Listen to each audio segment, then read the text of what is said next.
प्रलोभन जो है वो हमारी डिजायर्स है।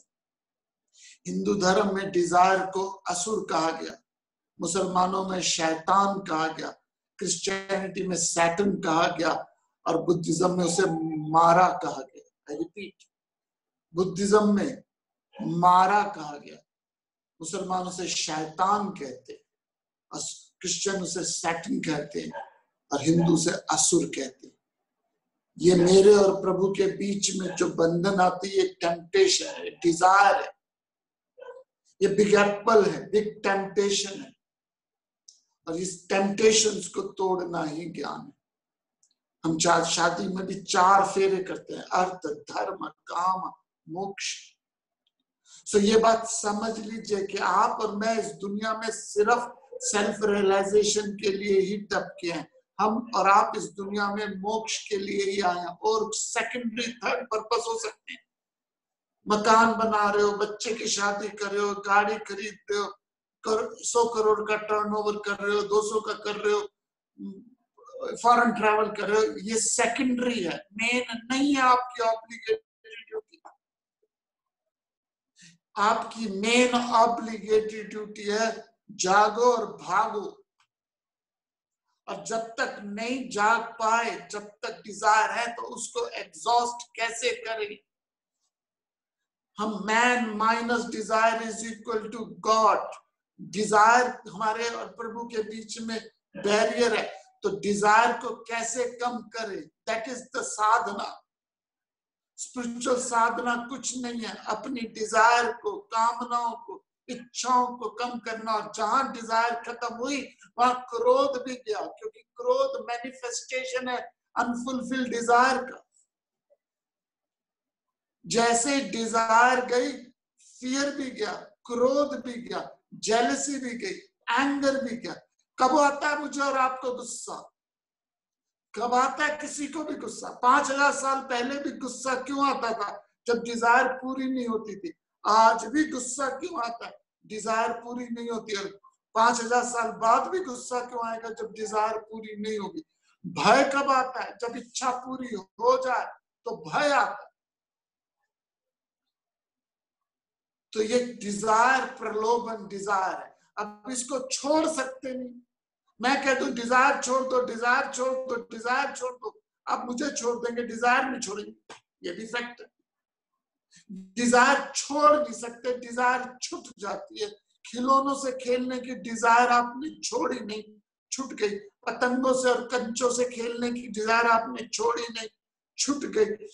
गुड्डे गुड्डियों से खेलने की डिजायर छोड़ी नहीं, छूट गई। ट्राइसिकल की डिजायर छोड़ी नहीं, छूट गई। कब छुटी? कब छुट्टी आपकी डिजायर? जब अच्छी डिजायर आ गई। And that's the knowledge. Knowledge, अच्छी डिजायर को पिकअप करो, लो डिजायर खत्म हो जाएगी। 5 तरह की डिजायर्स हैं।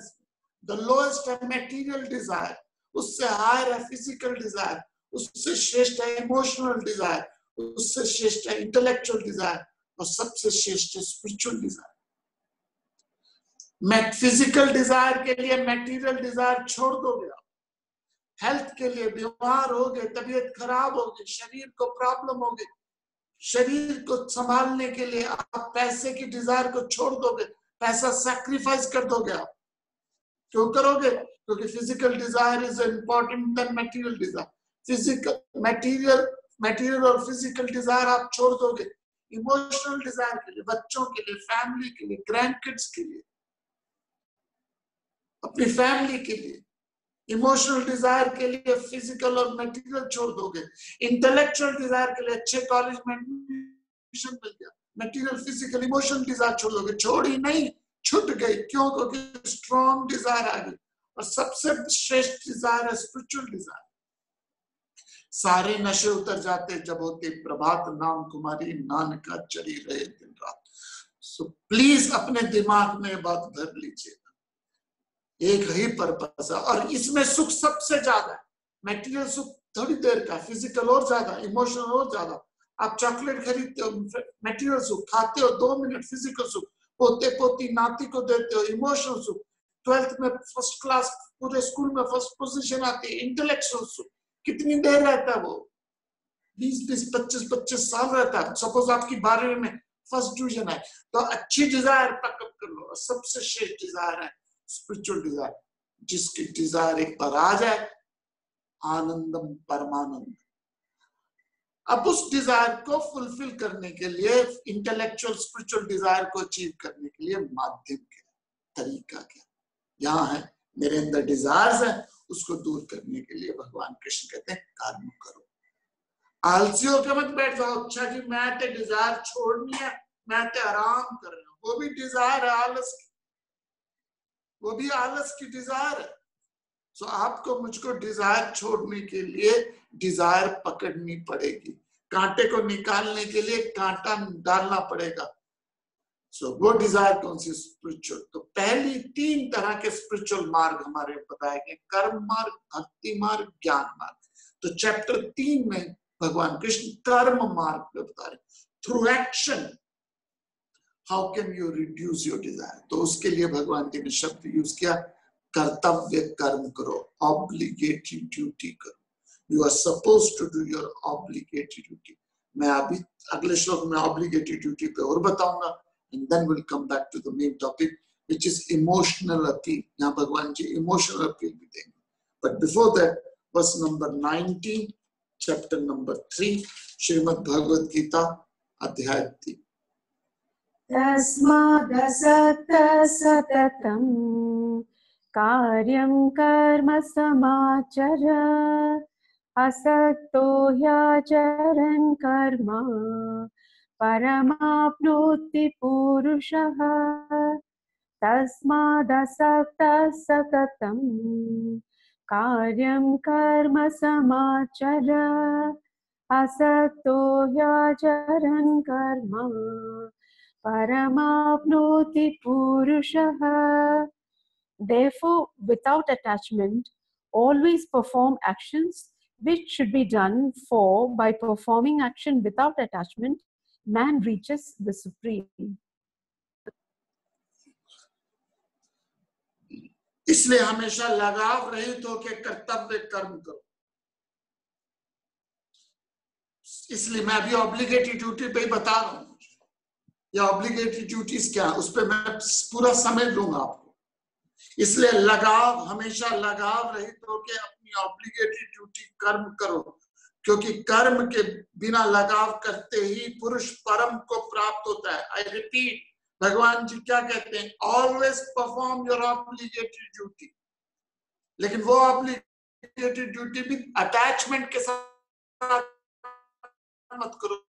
तो आपकी ऑब्लिगेटरी ड्यूटी है अपने बच्चों के लिए, ऑब्लिगेटरी ड्यूटी है अपने फैमिली के लिए, कंट्री के लिए, सोसाइटी के लिए।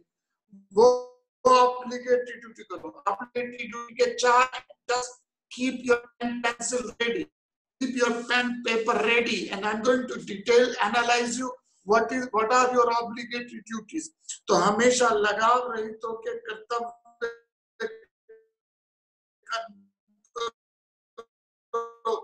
कि कर्म को बिना लगाव परम सुप्रीम हैप्पीनेस कब मिलती है? संसारिक सुख ऐसा है जैसे 3 दिन आप प्यास से घूम रहे हो रेगिस्तान में, 3 दिन आप प्यास से घूम रहे हो और कोई आपको ठंडा पानी देता है, वो सुख कितना है? 3 दिन से, 4 दिन से, हफ्ते से आप रेगिस्तान में भूखे प्यास से घूम रहे हो, and somebody gives you what है हैप्पीनेस? वो हैप्पीनेस मान लीजिए 1 यूनिट है, तो ऐसी 1000 यूनिट मिल जाए तो स्वर्ग लोक की हैप्पीनेस। जो अब्राहिम रिलीजन है, जो इजराइल से आए हैं religion, Judaism, Christianity and Muslim, they talks about heaven पे बड़ी डिटेल है। हमारे यहाँ पे भी स्वर्ग की बड़ी डिटेल, लेकिन संसार बेस्ट से बेस्ट सुख हेवन का 1 यूनिट है। आई टोल्ड यू, सपोज आपने 3 दिन बाद पानी पिया, मिला आपको रेगिस्तान में, यदि वो जो सुख है वो 1 यूनिट है, तो ऐसे 1000 यूनिट स्वर्ग का 1 यूनिट है। स्वर्ग के 1000 यूनिट मिल जाए तो ब्रह्मलोक का 1 यूनिट है। ब्रह्मलोक क्या है? I don't have time to explain you at this junction. Chapter 8 में पूरी डिटेल है उसकी, and then once we reach that we will discuss. लेकिन समझ लीजिए, पितृलोक से, स्वर्ग लोक से श्रेष्ठ है ब्रह्मलोक, और ब्रह्मलोक का 1000 यूनिट हैप्पीनेस वैकुंठ की 1 यूनिट है। That's what we are seeking. हमारे मन से भी, सोच से परे। तो वो परम प्राप्ति कब होगी? जब आप अपनी ऑब्लिगेटरी ड्यूटी करोगे। और वो भी कैसे करोगे? Without attachment. तो 4 पॉइंट्स है अपनी ऑब्लिगेटरी ड्यूटी। ये मापदंड है आपकी लाइफ के, ये थंब रूल्स हैं, हमेशा काम आएंगे। जैसे स्वतः सहज शीर्ष में बताता हूँ, ये 4 पॉइंट्स अपनी लाइफ में कर लीजिए। कभी भी कंफ्यूजन हो लाइफ में, करूं या ना करूं की दुविधा में फंस जाता है। जब इंसान कंफ्यूज हो जाता है, क्या करूं क्या ना करूं, is it my obligatory duty, is it my obligatory duty? तो पहला है वो कर्म हायर डायमेंशन का हो, सेल्फिश ना हो। If it's a selfish, it's not a obligatory duty. आप अपने लिए नहीं कर रहे, चाहे अपने परिवार के लिए कर रहे हो तो रिलेटिवली अनसेल्फिश है। आप अपने बच्चों के लिए कर रहे हो, अनसेल्फिश है। कंट्री के लिए कर रहे हो, अनसेल्फिश है। समाज के लिए कर रहे हो, अनसेल्फिश है। It has to be higher dimension होना चाहिए, निस्वार्थी होना चाहिए। आप कहोगे नहीं जी, मैं तो बहुत ज्यादा, मुझे तो पिज्जा खाने का मन करता है। वो ऑब्लिगेटरी ड्यूटी नहीं है, क्योंकि वो आप अपने इंटरेस्ट के लिए कर रहे हो, अपने जीवा के रस के लिए कर रहे हो। मैं नहीं कहता कि वो मत करो, लेकिन वो ऑब्लिगेटरी ड्यूटी। ऑब्लिगेटरी ड्यूटी का पहला पॉइंट है, it has to have a higher dimension. Second, it has to be under your capabilities. आपकी कैपेबिलिटीज के अंदर होनी चाहिए। कोई मुझे कहे कि जाके बॉर्डर में जाके आप पाकिस्तान के साथ लड़ो या पाकिस्तान के प्रॉब्लम सॉल्व करो, वो हायर गोल तो है, बहुत अच्छा हायर गोल है, but am I capable of doing it? आपकी ऑब्लिगेटरी ड्यूटी नहीं है यदि आपके अंदर कैपेबिलिटी नहीं है। प्लीज समझिएगा। You can't say sir it is my obligatory duty to corona virus के कोविड-19 को डिसॉल्व करना मेरी ऑब्लिगेटरी ड्यूटी नहीं है आपकी। क्यों नहीं है? Even though it's a higher goal, it you and I are not capable of doing it, qualified नहीं हो उसके लिए। तो पहली पॉइंट ऑब्लिगेटरी ड्यूटी की हायर डायमेंशन होनी चाहिए। दूसरा, कैपेबिलिटी होनी चाहिए। तीसरा, यू उस एक्शन से समाज को, परिवार को, you are paying back something, कुछ वापस कर रहे हो। मैं नॉलेज दे रहा हूं, मेरी ऑब्लिगेटरी ड्यूटी है, क्योंकि ये हायर है। दूसरी, मैं इसको देने के लिए कैपेबल हूं, तभी दे रहा हूं। और मैंने समाज से बहुत कुछ लिया है और जेन्युइनली लिया है। ये मुझे कोई इस बात का कोई भी शिकायत नहीं है। समाज ने, आप लोगों ने, दुनिया ने बहुत दिया मुझे, सो मैं ऋणी हूं आपको। तो how can I pay back to society? 3-4 साल में वेदांता एकेडमी में पढ़ा, not a single penny I paid. इतना सब कुछ मिला, best of the best knowledge मिली, समाज ने बहुत कुछ दिया। So how can I pay back to society? That's why I don't charge my lectures. Lots of people come and say, how much are your charges? I don't charge. I don't sell this knowledge, period. Even Gita Academy, I don't charge anyone, because you can't charge anything. I'm paying back to the society. So obligatory duty क्या है? आपको 20-25 साल माँ बाप से मिला है, so you pay back to your parents, you pay back to your family. आपको इस कंट्री से कितना कुछ मिला, इस कंट्री से, नेशन ने कितना कुछ दिया है। How can I pay back? पे बैक का मतलब ये नहीं है कि अब आप जाके पत्थर और पहाड़ तोड़ो। अब केले के छिलके को भी साइड में करते हो, that's you are doing obligatory duty. सबसे पहले केला के छिलके फेंकते नहीं हो, यही बहुत बड़ी ऑब्लिगेटरी ड्यूटी। हायर हो, पहली बात। दूसरी, आपकी कैपेसिटी में। तीसरा, पे बैक हो। मोस्ट इंपोर्टेंट, आपके स्वभाव में, टेम्परामेंट में, आपके टेम्परामेंट में। मेरे अंदर कैपेबिलिटी है कि मैं जाके गरीबों को खाना खिला सकता हूँ। I have a capability, I have a capability higher में भी है, तो मैं समाज को पे बैक कर रहा हूँ। लेकिन do I have a temperament for that? मेरे अंदर टेम्परामेंट है उस चीज का करने, कैपेबिलिटी हो सकती है, हायर भी हो सकता है, पे बैक भी करो, लेकिन you have to have a temperament. So कौन सी सिचुएशन से मैं समाज को पे बैक करूं? जो मेरा टेम्परामेंट है। मेरा टेम्परामेंट है कि मैं लोगों को भगवत गीता के माध्यम से हायर वैल्यूज इनकलकेट करूं। मेरा टेम्परामेंट है कि मैं समाज को कुछ पे बैक करूं। और वो पे बैक मैं कैसे कर सकता हूं? मैं वैक्सीन निकाल के नहीं कर सकता, मैं सड़कों में ट्रक लेके लंगर लेके आके नहीं कर सकता। कई लोग करते हैं, हैट्स ऑफ टू दोस्त जो करते हैं, श्रेष्ठ है वो, क्योंकि वो उनके स्वभाव में। जैसे अभी मैं टीवी में देख रहा था, ऐसे कई संस्थाएं जो खाना बना के सड़कों पे गरीब लोगों को दे रही है, एक्सीलेंट कर, लेकिन वो उनके लिए सहज क्यों है? क्योंकि उनके स्वभाव में। सो प्लीज, आप जस्ट बिकॉज हायर है, कैपेबिलिटी है, पे बैक कर सकते हो, इसको कर्म को मत लीजिए यदि आपके वो टेम्परामेंट में नहीं। This is a crucial. Now coming back to the Arjun. Arjun के लिए युद्ध लड़ना क्या था? हायर कॉज था, धर्म संस्थापनार्थाय। धर्म संस्थापनार्थाय उसकी कैपेबिलिटी में भी था, उसकी क्षमता थी, उसमें टैलेंट था, और वो समाज को पे बैक कर रहा था। उसके अंदर टेम्परामेंट भी था लड़ने का। सो आप आंखें खुली रखिए, कान खुले रखिए, ध्यान से सुनिएगा। आंखें खुली रखिए, कान खुले रखिए और मुंह बंद रखिए। गांधी जी के बंदर की तरह मत हो जाइए। आंखें भी बंद, कान भी बंद, मुंह भी बंद। And with all the respect to Gandhi ji, I am not criticising Gandhi ji. तो कोई पूछेगा सर आप गांधी जी को क्रिटिसाइज कर रहे हैं, जस्ट एग्जांपल दे रहा हूं मैं। आंखें खुली रखिए, कान खुले रखिए और मुंह बंद रखिए। मतलब कि जस्ट ऑब्जर्व पीपल। नेचर ने आपको जिस पोजीशन में डाला, so you are a teacher, suppose आप टीचर हो, नेचर ने आपको टीचर की पोजीशन में डाला है। आप लोगों को हायर एजुकेशन दो, ये हायर कॉज है। आपके कैपेबिलिटी में आप समाज को पे बैक भी कर रहे हो, अच्छे संस्कार डाल रहे हो, और आपके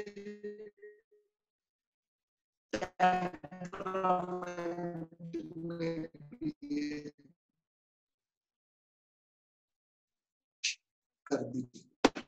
तो अब व्यापार में मैं अपने प्रोडक्ट को, अपने कस्टमर को बेस्ट ऑफ द बेस्ट चीज दूं, best of the best capacity से दूं। हायर गोल बना लीजिए कि मैं अपने प्रोडक्ट को, अपने कस्टमर को बेस्ट प्रोडक्ट दूं। हायर कॉज है, आपके अंदर कैपेबिलिटी है बिजनेस करने की। कई लोगों में बिजनेस की कैपेबिलिटी नहीं होती, वो लाले के साथ रहते हैं पिछले 20-25 साल से, सोचते हैं कि हम बिजनेस कर सकते हैं क्योंकि लाले के साथ रह रहे, तो सोचते बिजनेस कर सकते हैं।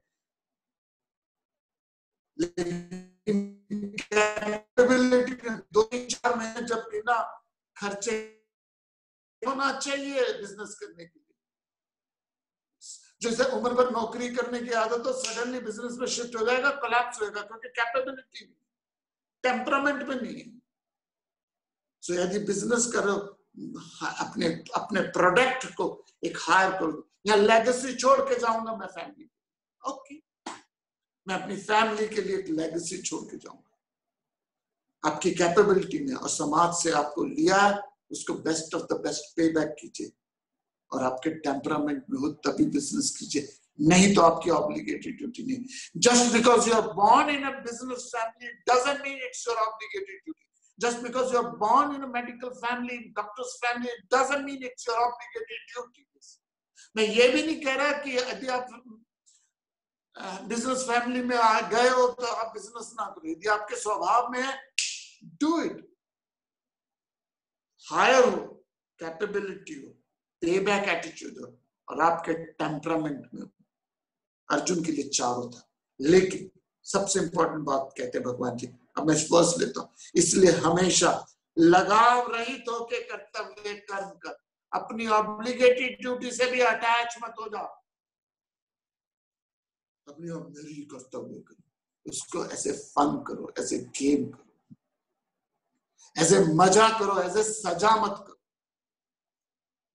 हाय तौबा मत बनाओ। नीचे यदि आप नहीं भी करेंगे तो भी दुनिया चलेगी, आप बच्चों की केयर नहीं भी करेंगे तो भी दुनिया चलेगी और शायद बढ़िया चलेगी। तो मुझे ये रोल मिला है, कौन सा रोल मिला है? जो उसमें कैपेबल हो। ऑफिस में, व्यापार में, स्कूल में कौन से व्यक्ति को कौन सा काम देते हो आप, जो उसमें कैपेबल हो। प्रकृति ने अगर मुझे कोई कर्म दिया और मैं वो हायर है, कैपेबल है, उससे समाज को मैं पे बैक कर रहा हूँ, डू इट। और उसको भी डिटैच होके कर। जो व्यक्ति अपनी ऑब्लिगेटेड ड्यूटी डिटैच होकर करता है वो परम को प्राप्त होता है। तो कर्म नहीं छोड़ना, उसके प्रति डिटैचमेंट से करना। नाउ वर्स नंबर 20 से लेके अगले 4 श्लोक तक भगवान जी इमोशनल अपील देंगे। क्यों देंगे, उसका रीजन क्या है, वो हम देखेंगे। श्लोक नंबर 20, अध्याय नंबर 3। कर्मणैव हि संसिद्धिम् आस्थिता जनकादयः लोकसंग्रहमेवापि सम्पश्यन् कर्तुमर्हसि। कर्मणैव हि संसिद्धिम् आस्थिता जनकादयः लोकसंग्रहमेवापि सम्पश्यन् कर्तुमर्हसि। Verily, by action alone, Janaka and others attained perfection. Even with an eye to the welfare of the world also, you should perform action.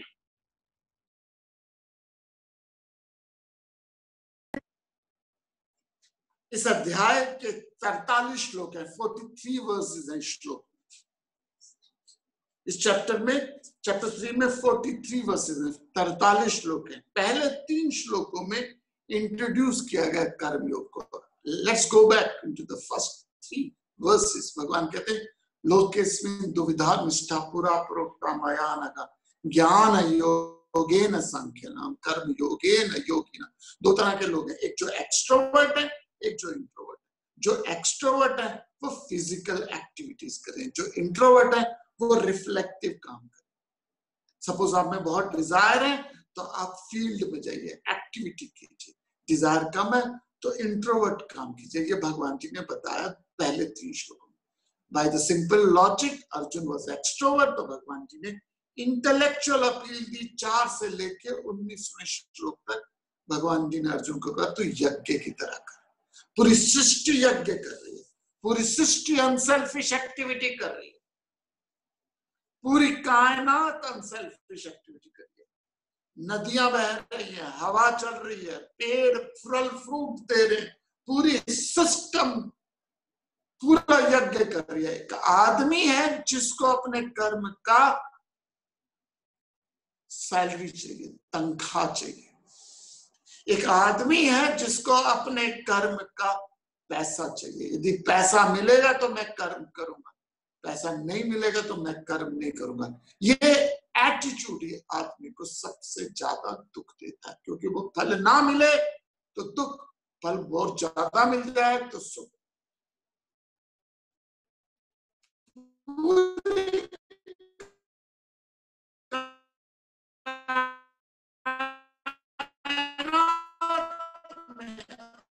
आदमी छोड़ दीजिए, आप अपनी लाइफ में पहले 25 साल आपको कितना मिला समाज से, माँ बाप में, परिवार में, देश में, स्कूल में, कॉलेज में, यूनिवर्सिटी में।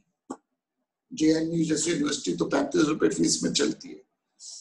कितना कुछ मिला आपको 35, 20, 25 साल समाज से, और क्या दिया आपने?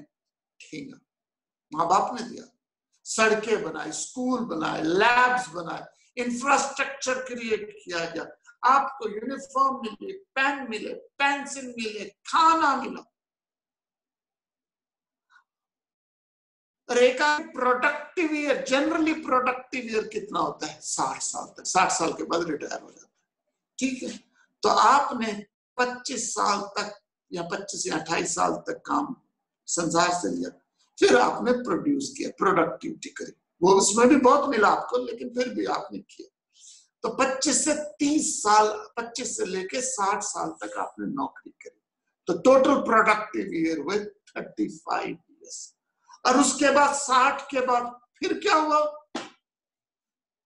फिर आपको संसार ने दिया, गवर्नमेंट ने दिया, पेंशन मिली, प्रोविडेंट मिला, ग्रेजुएट मिली, यहां तक कि आपके मरने के बाद भी आपकी पत्नी को सहारा मिला, तब मिला जब तक वो। तो इसका मतलब है आपको संसार में मिला लगभग 70 साल या 65 साल मिला, और प्रोडक्टिव ईयर आपके हैं 35 साल। सो मैथमेटिक्स कीजिए सीधा, आपका मेरा कोई हक नहीं बनता समाज से कुछ मांगने का, आपका मेरा कोई हक नहीं बनता समाज के सामने कुछ मांगने का, क्योंकि समाज ने आपको बिना बोले, बिना कहे, बिना सुने अथा दिया है। जब आपने जॉब करी थी, बताइएगा मत प्लीज मुझे, कई लोग लिखना शुरू कर देंगे, जब आपने जॉब करी थी आपकी पहली सैलरी कितनी थी?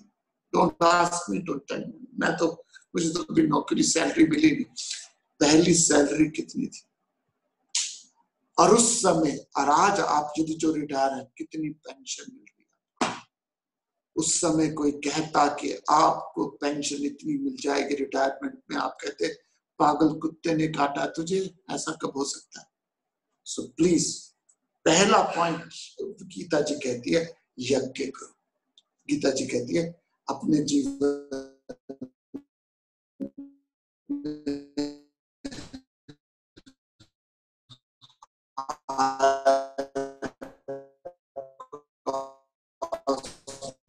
और अपने कर्म भगवान जी।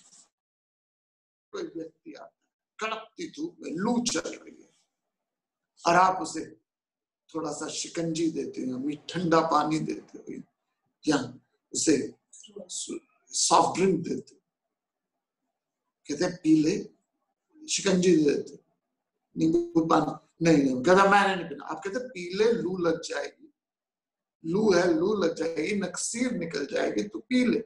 नहीं मैंने नहीं पीना। आप उसे इंटेलेक्चुअल अपील दे रहे हो कि भैया तू ये ठंडा पानी पी ले, लू है, तुझे लू लग जाएगी, तू गर्मी से आया, वगैरह, मैंने नहीं पीना।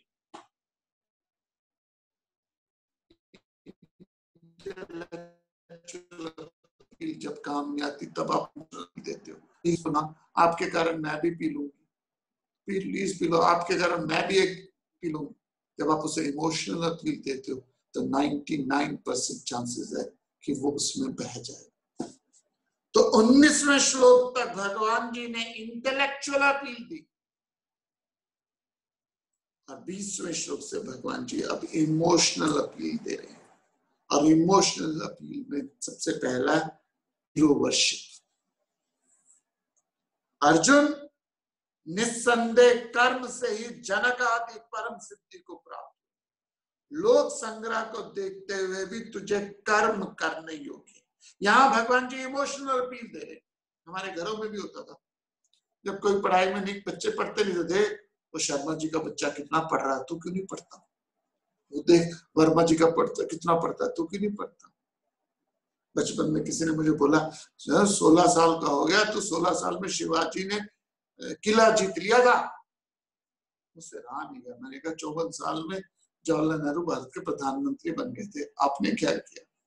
हमें हीरो वर्शिप कराई जाती है, देख उसने ऐसे किया, और हम ज्यादातर लोग इमोशनल अपील में फंस जाते। यदि अमिताभ बच्चन एक तरह के बाल रखना शुरू कर दे, पूरे लोग उस तरह के। आमिर खान एक तरह की यहाँ से मूछ लगा ले, इतनी छोटी सी मूछ कर दे, सारे लड़के यहाँ मूछ लगाने शुरू कर दे। एक तरह की बेल बॉटम पहन लिया अमिताभ बच्चन, विनोद खन्ना ने दीवार, लावारिस, अमर अकबर एंथोनी में इतनी बड़ी बड़ी बेल बॉटम पहनी, पूरा भारत बेल बॉटम पहन के घूमने लगा। किसी ने बैगी पहन ली तो बैगी, हम खुद नहीं सोचते, वी डोंट थिंक। हम सोचते हैं ट्रेंड क्या चल रहा है, ट्रेंड क्या चल रहा है।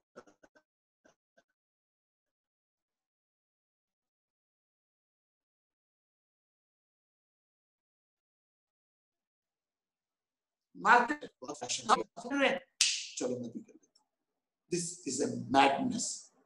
कुछ इस तरह करो कि भीड़ में तन्हा दिखाई दो।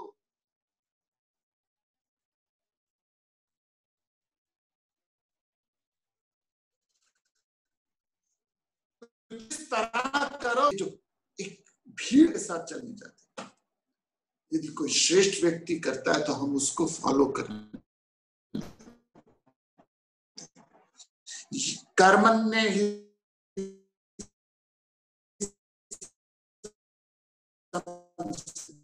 जनकादि ने, इक्ष्वाकु ने, प्रहलाद ने, महाराज जनक ने, अश्वपति ने, इक्ष्वाकु ने, प्रहलाद ने, अंबिरस ने, ये सब राज ऋषि थे, राजा भी थे और ऋषि भी थे।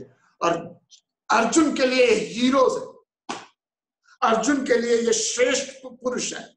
इसलिए अर्जुन को भगवान कृष्ण जी अर्जुन को कह रहे हैं, देख जनक आदि ने भी अपने कर्मों को नहीं छोड़ा, निस्संदेह कर्म से जनक आदि ने परम सिद्धि को प्राप्त की, तो तू क्यों नहीं करता? This is emotional appeal, it has no logic here, you can't be copy cat to anyone. लेकिन ज्यादातर लोग इमोशनल अपील में फंस जाते हैं। देख सब कर रहे हैं, तू क्यों नहीं कर रहा? आजकल सब MBA कर रहे हैं, सब MBA कर रहे हैं तो मैं भी करूँ। आजकल सब लोग ITs में जा रहे हैं तो मैं भी चला जाता हूँ। ये सब लोगों के पीछे भेड़ें चलती है। ये भेड़ चाल नहीं करो, लेकिन 99.99% reckoning people don't use your intellect. We follow a trend. और यहाँ अर्जुन को वही इमोशनल अपील दी है। अर्जुन जनक आदि ने किया, अर्जुन हीरो मानता है। दूसरा, लोक संग्रह को देखते हुए भी तुझे समाज कल्याण के लिए, समाज कल्याण के लिए करे। देखिए ये भी ईगो है कि मेरे कर्म से समाज का भला होगा। ऑफ कोर्स आपके शुभ कर्म से समाज का भला होगा, लेकिन समाज के भले करने के लिए आप अपने आप को लॉर्ड मत बनिए। लेकिन हम सब प्रेरणा स्रोत बन जाते हैं। लोक संग्रह में समाज का भला होता है, ये बात सच है। श्रेष्ठ कर्म करो तो उसमें समाज में एक नई ताजगी आ जाती है। आपकी प्रेजेंस में ही समाज में एक मोरालिटी आती है, ये सच है। आपकी प्रेजेंस में यदि जो श्रेष्ठ व्यक्ति करता है उसकी प्रेजेंस में एक डेकोरम हो जाता है, एक मोरालिटी आ जाती है। लेकिन इसलिए कर्म मत करो कि समाज में मोरालिटी आएगी। आप इतने महान नहीं हो कि आपके कर्म समाज में मोरालिटी है, लेकिन आपकी प्रेजेंस में उसको कारण नहीं होना चाहिए, वो परिणाम हो सकता। मुझे याद है, मैं एक जगह, मैं नाम नहीं बताऊंगा ऑफिस का, मैं रेगुलरली जाता था। मेरा जी टीवी पे प्रोग्राम होता था, जी जागरण पे होता था, लाइफस्टाइल फ्रॉम भगवत गीता। तो टीवी उसी कंपार्टमेंट में बहुत सारे ऑफिस थे, तो मैं लेक्चर देने जाता था वहां पे। तो जो एक बड़ा CEO है उस कंपनी का, वो मेरे पास आया कि नहीं sir, I want to speak to you something personal, can we go out and speak? ठीक है। तो ऑफिस से हम बाहर चले गए। ऑफिस के बाहर ही wanted to speak something personal, तो हम बाहर चले गए। he said, can you have a cup of tea? मैंने कहा ठीक है। तो छोटे से ढाबे के बाहर, उस ऑफिस के बाहर एक छोटा सा ढाबा था, और ढाबे में हम दोनों चाय पीने लगे। He wanted to discuss something personal. Fair enough. तभी वहां पे कुछ एक तो लड़कियां सिगरेट पी रही थी। I had nothing against कि आदमी पिए इसलिए औरत ना पिए, and anybody who smokes cigarette is his choice. तो she was smoking cigarette. और मैं और वो व्यक्ति जैसे उस जगह पहुंचे, उस लड़की ने मुझे देखा, झट से सिगरेट छोड़ी, पांव में दबाई, भाग गई। जो सीईओ उसने कहा सर डू यू नो हर? मैंने कहा नहीं। कहता फिर वो एकदम भागी क्यों? पता नहीं, I don't know her. Now why I am bringing this story together is क्योंकि मैं उस जगह हर रोज भगवत गीता का टीवी पे लेक्चर देता था। And she must have heard me, saw me in television. तो जैसे उसने मुझे देखा झट से सिगरेट छोड़ के भाग गया। ना मैं ये नहीं कह रहा कि मैंने मोरालिटी क्रिएट करी है, मैंने मोरालिटी क्रिएट करी है। आई am not saying that's the ego, but ये सच है कि जब आप श्रेष्ठ होते हो, मैंने ये भी नहीं मैं कह रहा मैं श्रेष्ठ हूं, जब आप हायर वैल्यू ले लेते हो, आप समाज में मॉरल वैल्यूज को दृढ़ करते हो, आपकी प्रेजेंस करती है। जैसे जज के आते ही पूरी की पूरी कोर्ट सन्न हो जाती है। प्रिंसिपल के कॉरिडोर में घूमने से ही, प्रिंसिपल के कॉरिडोर को घूमने से सारी क्लासों में शांति हो जाती है। हायर इवॉल्व इंडिविजुअल के प्रेजेंस से मोरालिटी बढ़ती है, इमोरलिटी दूर होती है।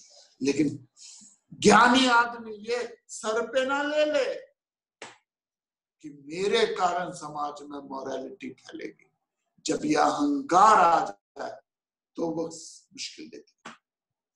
तो इमोशनल अपील में कहते हैं निस्संदेह कर्म से जनक आदि परम सिद्धि को प्राप्त हुआ। लोक संग्रह को देखते हुए भी तुझे कर्म करना चाहिए। इन 24 श्लोक तक 5 श्लोक है, 20, 21,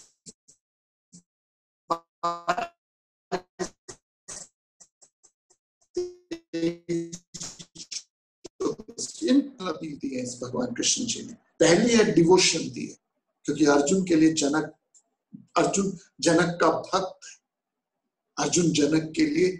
जनक अर्जुन के लिए एक रोल मॉडल है। तो पहली उन्होंने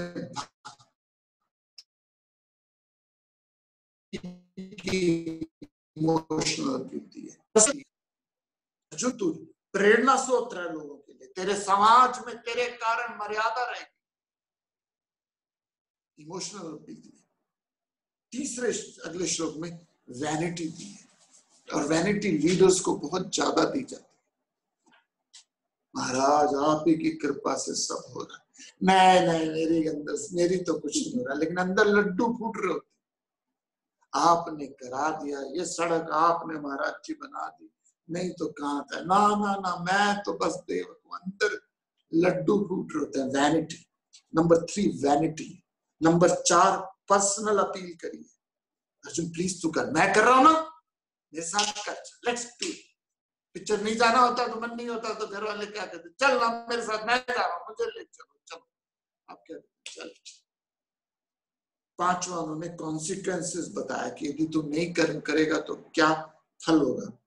और 6ठा थ्रेट दिए, दाम दंड भेद नीति। चाणक्य की नीति में चाणक्य नीति कहती है दाम दंड भेद नीति। तो यहां भगवान जी 5 अपील करेंगे। अगला श्लोक मैं अभी नहीं ले रहा, लेकिन मैं आपको एक गुजारिश कर रहा हूं। गुजारिश है मेरी, अगला श्लोक और एक श्लोक और लेंगे 10वें अध्याय का, और कल का हमारा पूरा लेक्चर होगा लीडरशिप। यद्यदा चरति श्रेष्ठ तत्त देवो तरो जना।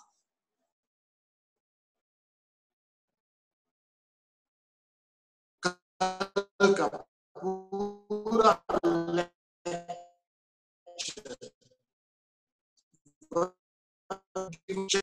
श्लोकों को मर्ज करेंगे। क्या क्या उस ऑप्शन है, क्या क्या उसमें प्रलोभन है। क्योंकि राज ऋषि कहा गया हमारे, जनक भी राज ऋषि।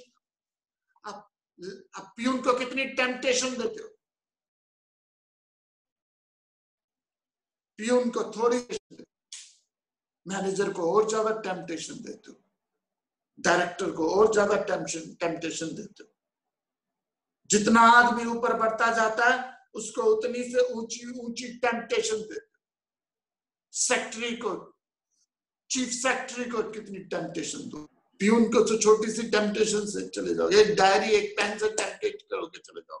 जितना आप आगे बढ़ोगे, अध्यात्म में ऊपर बढ़ोगे, या समाज में ऊपर बढ़ोगे, या सोसाइटी में ऊपर बढ़ोगे, या अपने कार्य क्षेत्र में ऊपर बढ़ोगे, उतना समाज आपको ज्यादा प्रलोभन देगा, ज्यादा टेम्पटेशन देगा।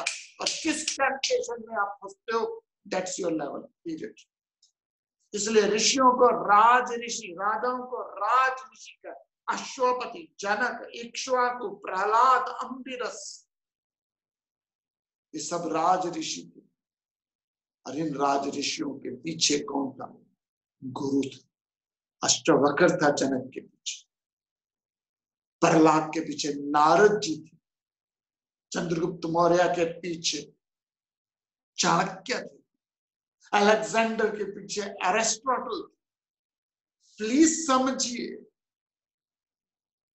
प्लीज समझिए, हमारे राजा राजगुरु रखते थे, लेकिन वो राजगुरु भी धीरे धीरे चमचे बन गए। लेकिन प्रहलाद श्रेष्ठ बना क्योंकि गुरु कौन था? नारद। अलेक्जेंडर श्रेष्ठ बना क्यों बना? क्योंकि गुरु कौन था? एरिस्टोटल था, अरस्तु था। शनकादि, जनक श्रेष्ठ बना क्यों था? अष्टवक्र। तो हम सबके जीवन में ज्ञान जो है वो आपको सिद्धि तक पहुंचाता है। तो कल हम पूरा क्लास डिस्कस करेंगे लीडरशिप। और ये लीडरशिप ये नहीं है कि आपको पॉलिटिकल लीडरशिप बनना है, आप घर पे भी लीडर हो सकते हैं। आप अपनी कंपनी चला रहे हो, उसमें भी लीडरशिप आ सकती है। आप 10 आदमियों की कंपनी चला रहे हो, उसकी भी लीडरशिप होती है।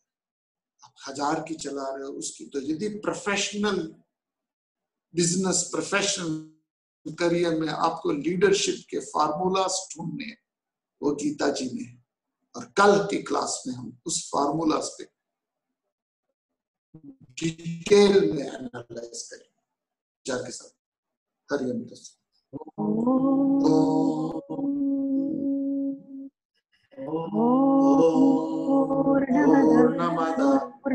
पूर्णमिदं पूर्णात् पूर्णमुदच्यते पूर्णस्य पूर्णमादाय पूर्णमेवावशिष्यते।